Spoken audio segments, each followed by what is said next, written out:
Hello,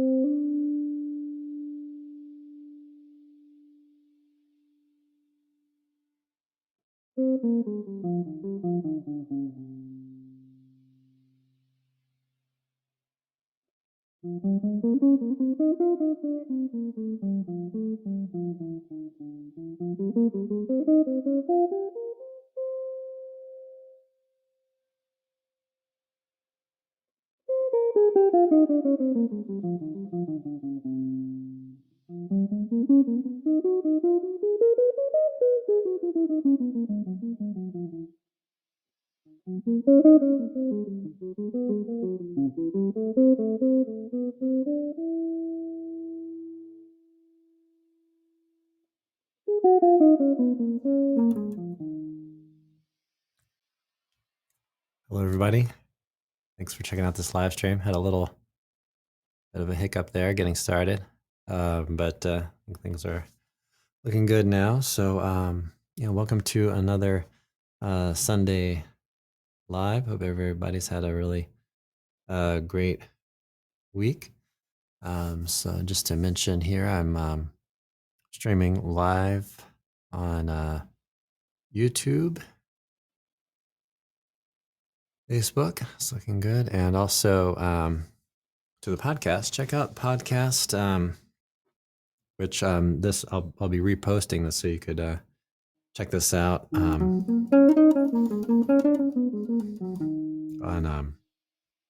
whatever podcast platform you use. So I'll be taking your questions and maybe playing around a little bit. So I'm going to start out by playing a little bit on doing a little improv on body and soul.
All right, everybody. So I've been really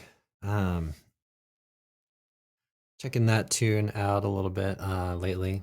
I'm really enjoying it. I kind of like some of the directions that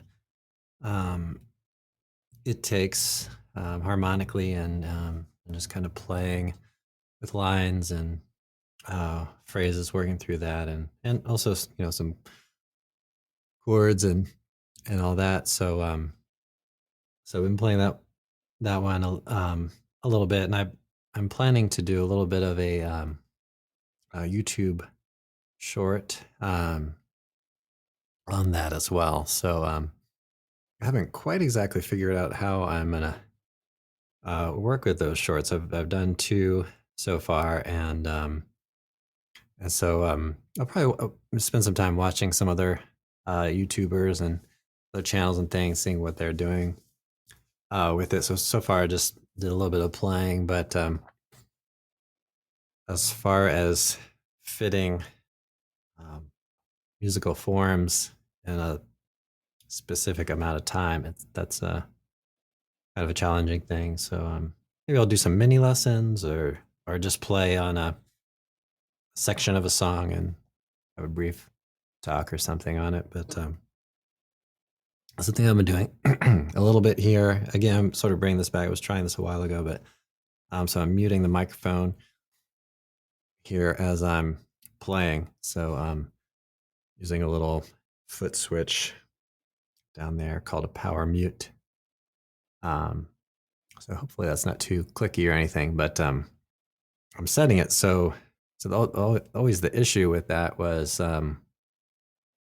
clicking it and then clicking it off and then forgetting and then talking and then having the mic muted, which is really frustrating experience for listeners and of course for me too after not realizing that and um, you know finding that out. But anyway, it has multiple settings, and so I set it up so now I just like set it and hold it while I'm playing, and then let it go. Hopefully, when I'm not, but even then, I might leave it on, leave the mic on if I just do a quick little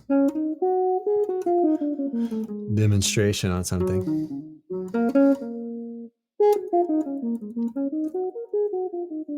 So I'm going to offer some tips on how I might sort of think about um, improvising, or not really think about it, but how I might um, uh, conceptualize some of the perspective on it. So think about a key area, like the key of D flat, and then kind of think about what the 5 chord sounds like with that. And that's a really important aspect of the whole thing. Is just like, okay, what key are we in? Um, what does the 5-1 sound like? So we're in the key of 5 flats. We're in major. So that's incredibly important there. So, and then as the changes are passing through, well,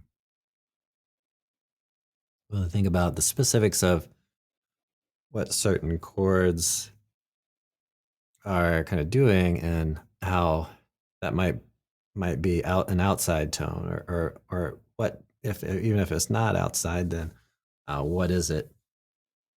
What are the specifics of it? So let's say like the A flat to what are those kinds of tones on that?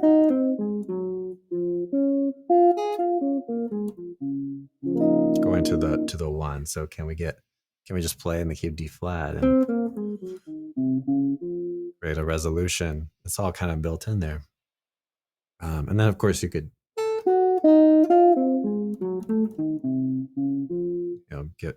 try something a little bit more outside. A lot of options there. And but that's kind of the fundamental layer of things, is like, what's the tonic? What are the 7 notes in that key area? And if there's a change in those, what are the specific tones of that particular chord? Or what's a little bit outside? So it starts on the 2 chord. switch to this. Right. And then it goes to a tone that's a little outside, right? We don't have this D natural in the key of D flat. So I'm going to think, okay. You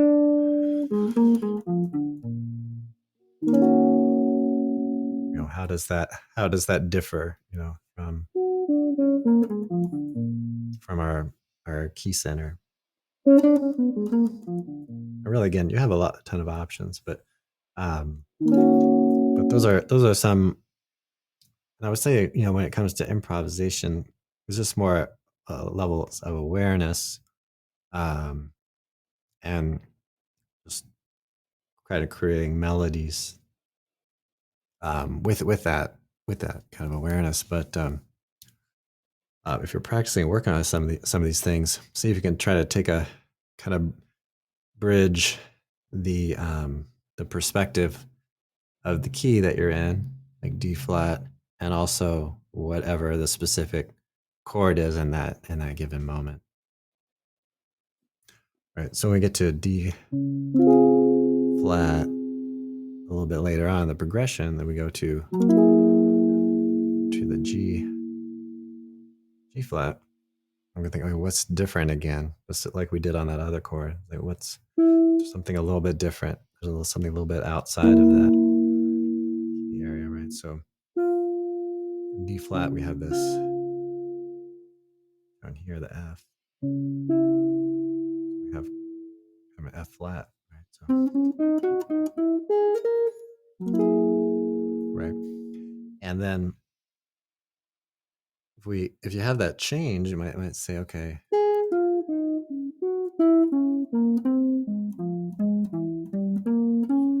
maybe think about maybe even that change or those I did about 4 chords there, to be able to kind of weave things through. But one thing I highly recommend is take just one chord change and try to really kind of work it out.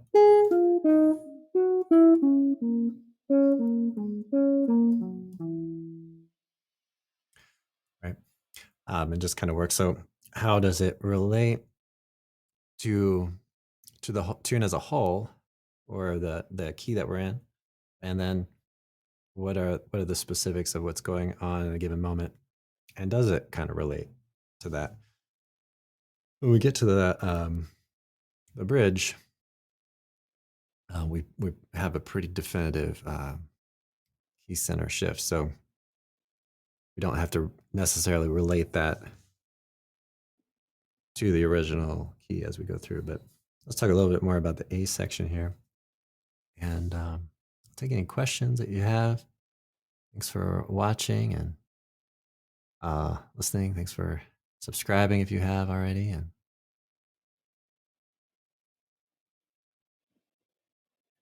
all right, so we'll just take a few moments of the not really going chord by chord, but just a few moments here. So we have, if we have the C minor 7 flat 5 with F7, let's say flat 9. So that's a moment where I'd say, okay, and the thing about doing this in any given like standard tune is these harmonic kind of situations come up like a lot on a lot of different tunes. So you might not have the same exact sequence of the whole A section or any of that, but some tunes do share large segments. But you know, you're going to have this 2-5 to the 6 chord. That's going to happen in a lot of tunes. Right, so we say, okay, the C minor 7 flat 5. There's nothing really outside of the key area on that one. But we can get kind of specific with those tones for that. Now, when we do get into the next chord, we end up with, this tone. So we say, oh, now on the F7, the A, we don't have an A, right, in the key of 5 flats, right? So then investigate that a little bit. And one thing that you could try to do is take the key area and just change like that one tone that's a little outside. So we say, okay, we'll replace the A flat with A natural. Right? So what does that give us?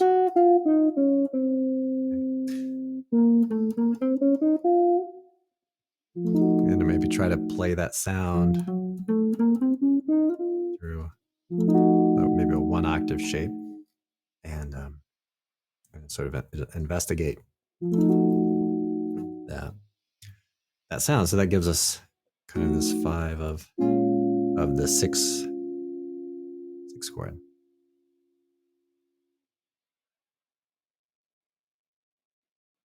So that's one thing you might find as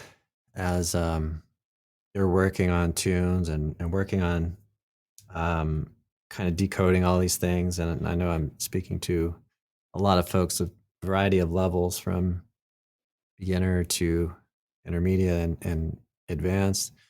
So everybody's going to be kind of on different levels of maybe understanding on some of these things. But when let's say working on some things, I really recommend starting with a tune and try to use maybe some of the theory to explain, why certain progressions might do something, and maybe investigate a little bit like we're doing. I would, or, like listening to tunes and like, okay, why did they play an A natural in their line on that F chord, going up, to this B flat minor. So,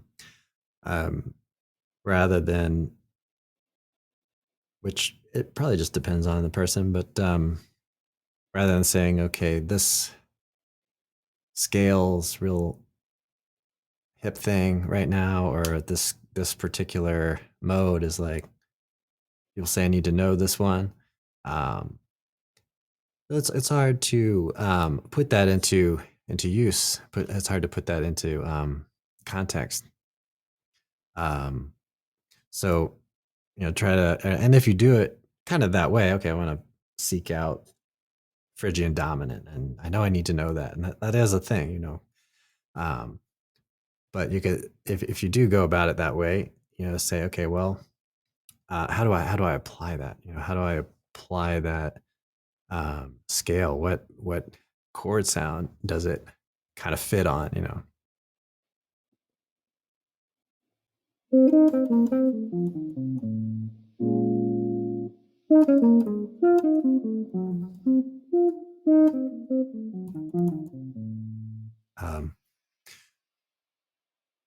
And then, at some point, you might be at this point right now, but might even just kind of break away from all of that and just say, okay, this F7 chord, and how am I gonna kind of color it? Color it like that, or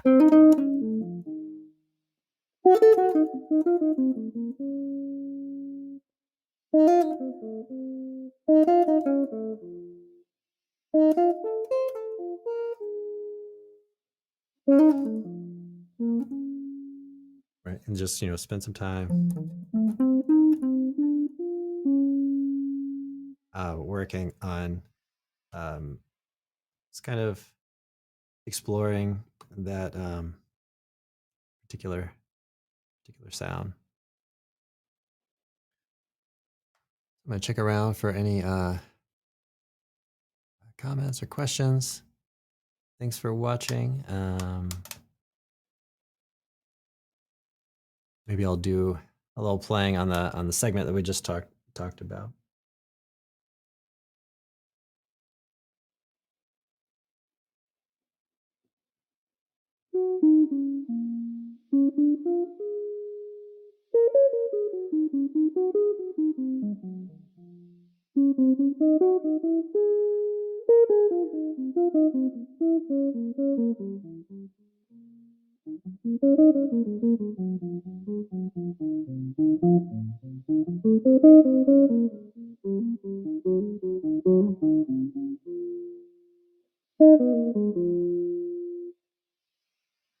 Okay, so there are a few um, chords and lines going through those chord changes for the A section into the first first repeat. So it'll play a little bit further. So say the second time through.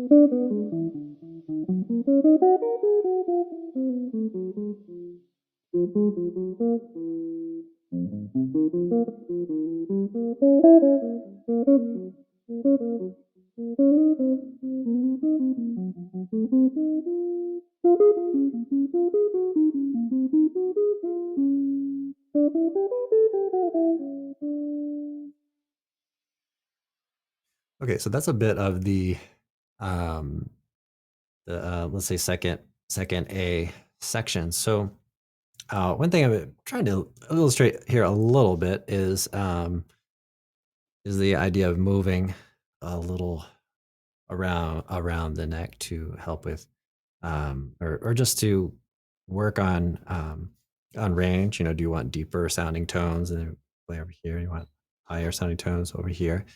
So, what are the challenges for us as guitarists? Is we have to take, you know, a concept like, let's say we learn the Phrygian dominant and we are really applying it, like we're really doing it.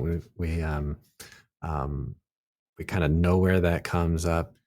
Um, and where it resolves and I'll do all that. So then we have to really kind of um, be able to do that over the neck. And as guitarists, we generally have like five basic regions that falls into the whole caged thing, the CAGED, open chords kind of thing. So you know, when we have a concept like that, you know, we need to be able to, you know, kind of know these kind of spots on the neck. Um, so I just went, you can see I went to the same shape way up here. So there, you know, we need to keep in mind those five regions. So one thing is I'm really emphasizing a lot for um, members on the channel and um, is to even pare it down to a smaller level than that, which is to do your octave shapes. You know, let's say your chord is D flat, or you just really want to know where the tonic is very solidly. You know, to play a couple octave shapes that you can play within a few frets. So usually we can find an octave shape over a couple strings or three strings within 2 or 3 frets. So that can give us a little bit of a framework to work from. We can apply that to the tonic note. So we always know where that tonic is. We can apply that to the root notes of specific chords. Or even, you know, other parts of chords. So that's a very kind of helpful thing to do. But so when I was playing, I think the first A I to recall, but I think I kind of gradually went this way, which is a fairly natural way to end up because harmony kind of tends to sort of slowly meander to lower tones. So moving over towards the headstock is fairly fairly natural way to follow chord progressions. And then the second ending kind of got slowly moved in the opposite direction, so it slowly moved up here. So that's something where, if you're not already doing that, trying to be able to move freely through changes and have control to follow your ear on, what tones you want to go for, lower sound or higher sound up here. So one way to actually kind of really get solid with all that is to spend some time taking one position. So let's take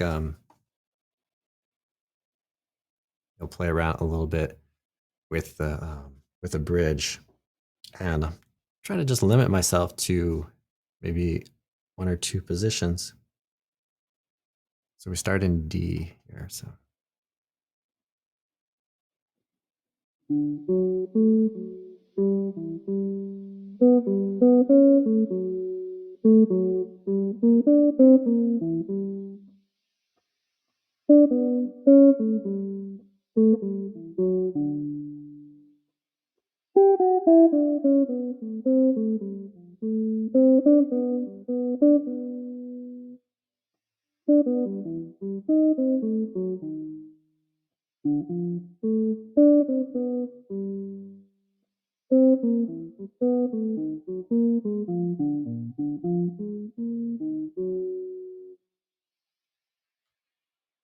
So there, I'm playing. I think I limited myself, I think for the most part, to maybe two positions, and that ties in with the whole cage thing too. So trying to work at having the control to maybe stay kind of put, but still working um, on the position changes. So the more that that we can do with or the more connections that we can make in different positions, the more control we end up having over where our lines end up going. So when we're playing through some changes, we have a lot of reference points available to us.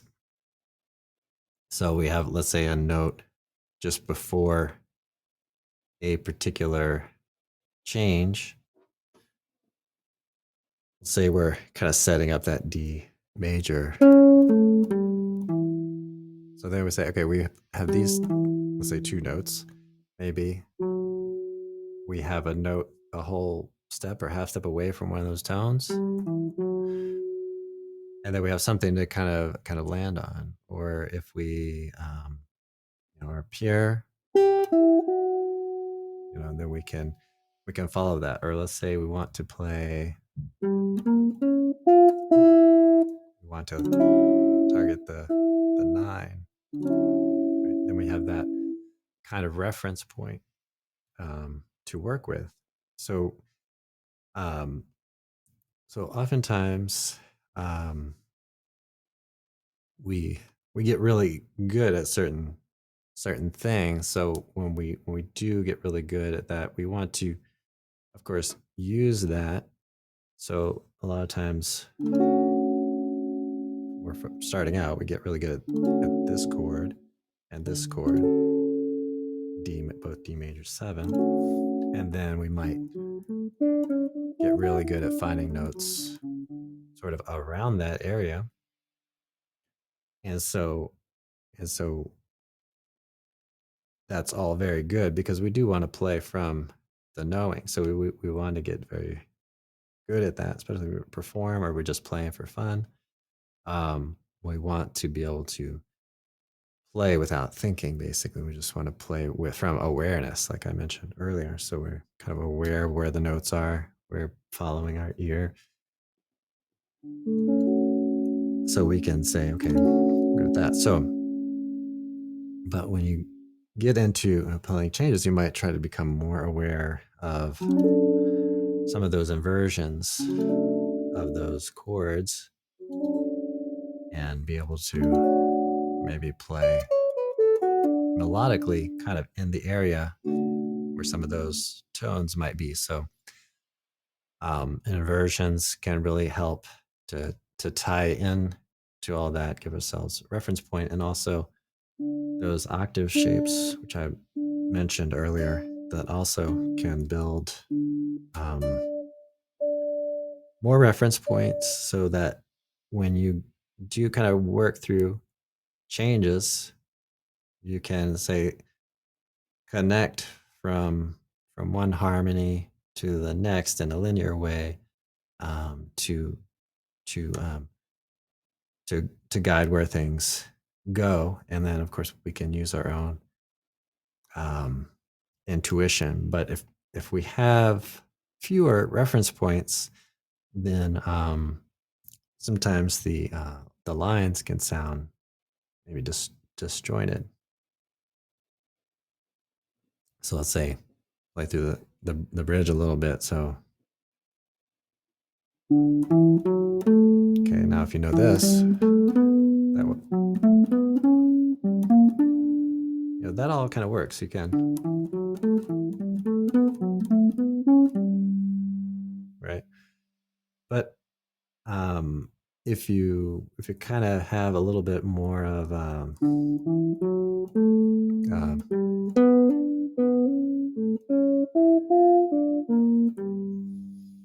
more, maybe some more reference points. I'm not speaking for anyone, but um, if you do have all those reference points, um, then you can create a very smooth, maybe line. So, so those are some things I'd like to just offer for consideration when uh, working to develop um, lines, and just kind of being having some creative efforts at um, playing changes in a melodic kind of way. And we're sort of lucky too as guitarists, to have um, the ability to play a lot of tones, because we can use these tones as a visual, spatial reference and an auditory reference, and we can pretty quickly say, oh, I'm going to play this chord, and then try to hear that in my mind's ear, and then repeat it.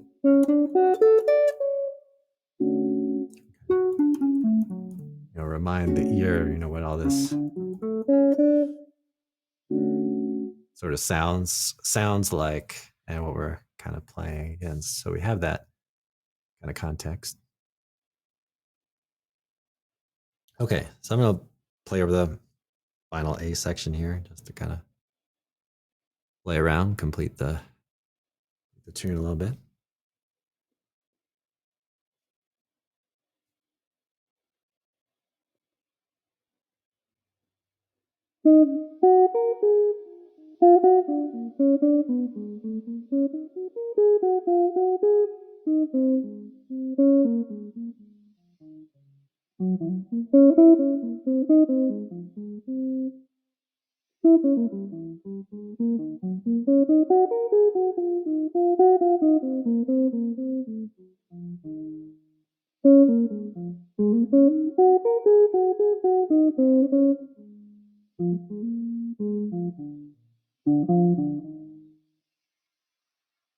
Okay, so there I'm playing a little bit more in a particular position, and working through those kinds of changes. So that's another example of doing all that. So check around for comments and things.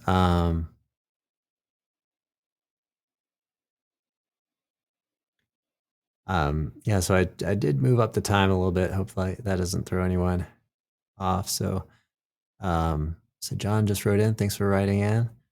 I'm glad you could make it. Awesome. Really appreciate you making it. Um, and so it's really good to see folks come in and and just say hello. It's like good to get to know folks.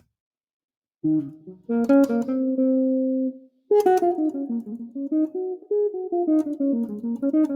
curious to know, if anyone has any thoughts on the shorts. Like I said, and if you're not familiar with it, the shorts are these little videos, kind of like TikTok-like videos. I don't know if you've ever heard of those, but they're either 15 seconds or 60 seconds, and I released a couple of them. Um, and I've watched a couple of folks. I haven't watched a lot of them. I've watched one or two by some other YouTubers.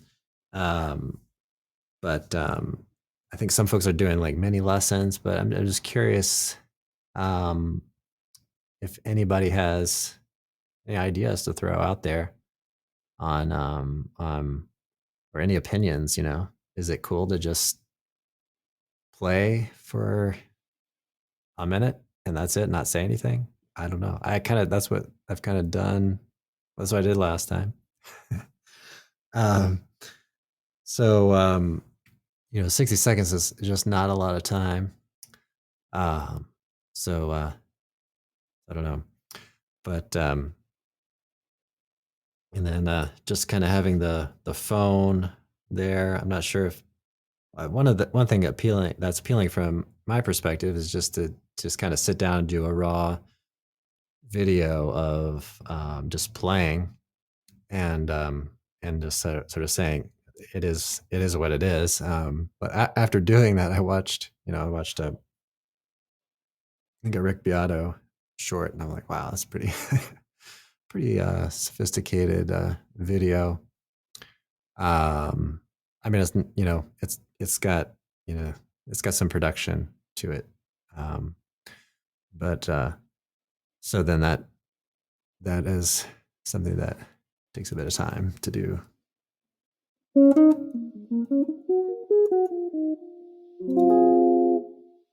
Okay, I've got a message here. I just want to make sure this is not relating to the video or any.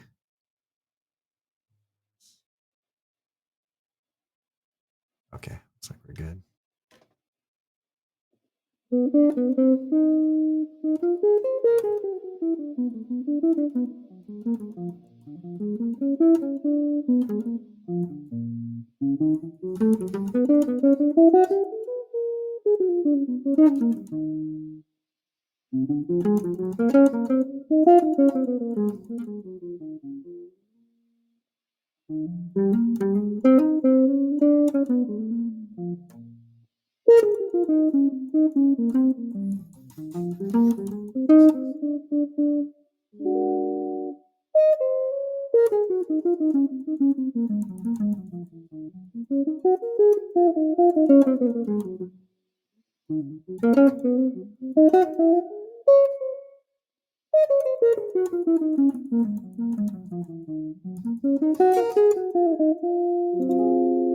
So also, I released the Rose Room video. Finally got that one out there. I've been meaning to get that out there. So I hope folks are having some fun with that.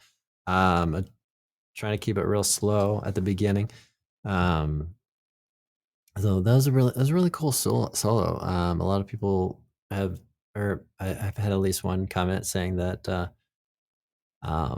folks have played that before and learned that before, and I think there are some other videos on it out there on YouTube. So kind of a good one, I think, to have on the channel and have up. So um, I was really excited to do that one. So we did a little bit of an analysis on that in the member area, but I had been meaning to put that together for quite a while, and finally had the opportunity to do that. Um, yep, John says one man productions require tedious time. Absolutely, absolutely.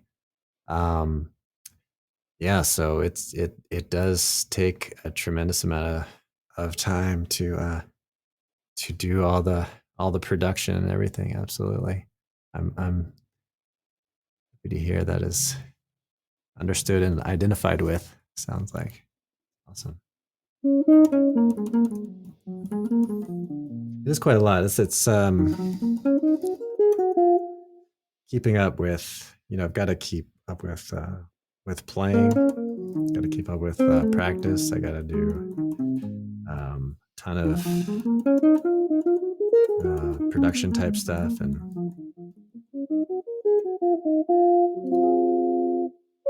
problem solving.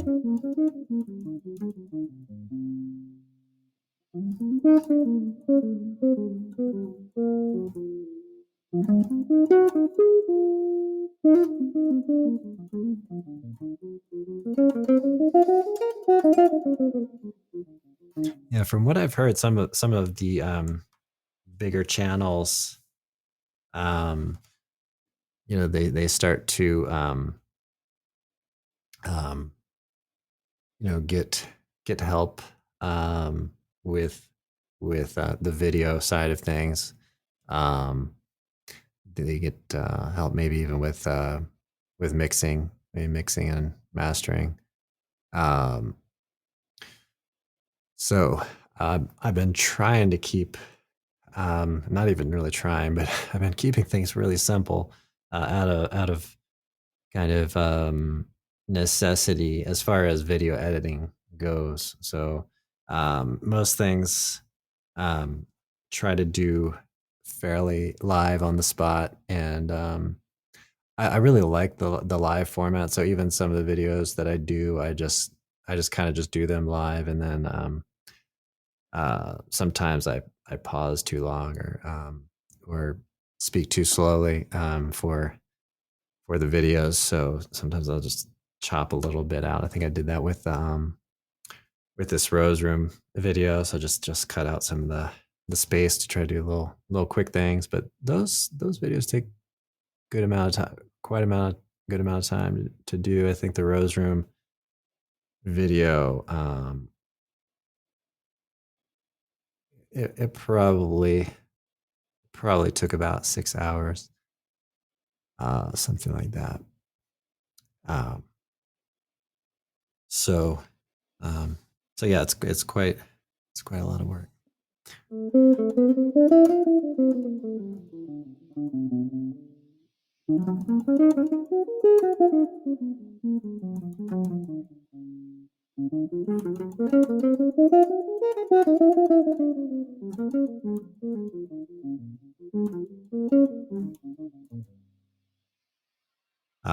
I'll share a couple of maybe looks. I know you won't be able to see this on the podcast, but if you are listening on the podcast, uh, I'll share a couple looks at some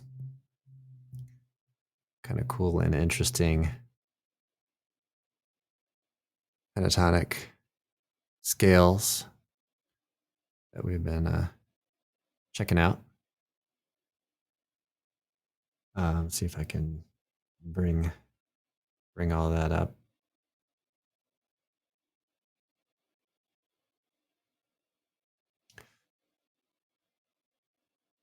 So here is kind of the idea is taking a chord. It's all about dominant seven. So we took G7 and looked at just applying different pentatonic scales kind of to all that. And some of them are kind of wild, a little out there. Um, so just kind of checking out different sounds. Dominant pentatonic, looked at a bunch of different uh, of those kinds of things. Um,